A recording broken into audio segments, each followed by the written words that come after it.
আসসালামু আলাইকুম। সবাই কেমন আছেন? আলহামদুলিল্লাহ আমি ভালো আছি। যে যেখান থেকে দেখছেন সবাইকে শুভেচ্ছা। আজকে হাঁসের মাংস নিয়ে আসলাম। ওদের সাথে হাঁসের মাংসের রেসিপি আছে শেয়ার করব। তো এখানে আমি ৩ টা হাঁস নিয়েছি। ৩ টা হাঁস আমি কুটে বেছে সবগুলোই রান্না করব। গিলা, কলিজি, তারপরে গলা এগুলো সব নিয়ে নিয়েছি একসাথে। ৩ টা হাঁস আমি সুন্দর করে ধুয়ে পরিষ্কার করে বেছে তা হাঁসগুলো আবার ভালোই ছিল যখন আমি ড্রেসিং করেছিলাম। একটা ছোট, ছোট কোনো পশম ছিল না। তো হাঁসগুলো মোটামুটি ভালোই করছে। তো এখানে আমি কড়াই বসে পরিমাণ মতো তেল দিলাম। তেলটা একটু কম দিব কারণ হাঁসের মধ্যে অনেক তেল ছিল।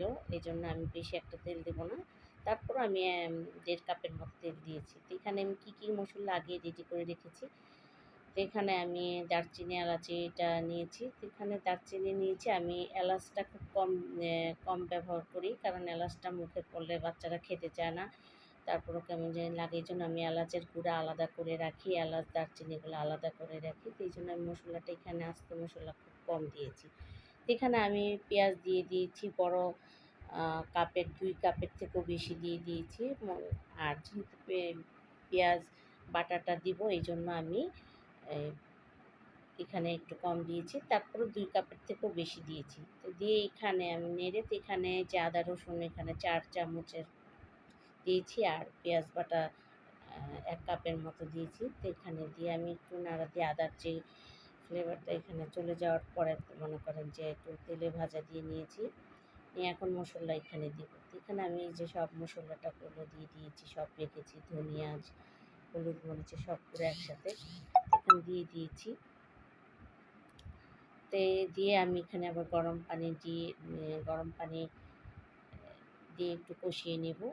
এখানে ঢাকনা দিয়ে দিব আমি। ঢাকনা দিয়ে দিয়েছি। তো ঢাকনা দিয়ে উঠিয়ে মশলাটা কষিয়ে যে কি পরিমাণ মতো তেল উঠেছে। তো এখন আমি হাঁসটা দিয়ে দিব এখানে। সবগুলো মাংস এখানে দিয়ে দিব। তো দিয়ে আমি আগে একটু ভালো মতো নেড়ে সুন্দর করে নেড়ে নিয়েছি। তো এখন ঢাকনা দিয়ে দিব।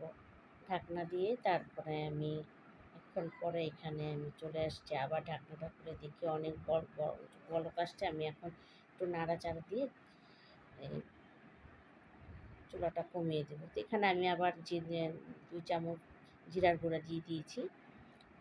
আর ওঠানোর সময় তো আমি মশলা একটু দেবো। তো এখানে আমি যখন আবার দেখলাম প্রচুর পানি উঠেছে তখন পানিটা একটু কষিয়ে নেওয়ার পরে আমি আবার একটু হালকা গরম পানি এখানে দিয়েছি।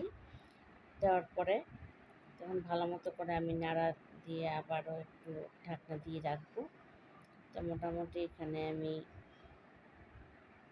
দিয়ে আবারও এখানে আবার ঢাকনা দিয়ে উঠিয়ে দেখলাম যে কেমন, দেখি যে না এখন একটা উঠিয়ে দেবো মাংসটা কেমন সিদ্ধ হয়েছে। দেখি না ভালোই মতো সিদ্ধ হয়ে গেছে। তা আর একটু হবে। তা এখন পরে আমি আবার নাড়া দিয়ে এখানে আবার কাঁচামরিচ দিয়ে দিব।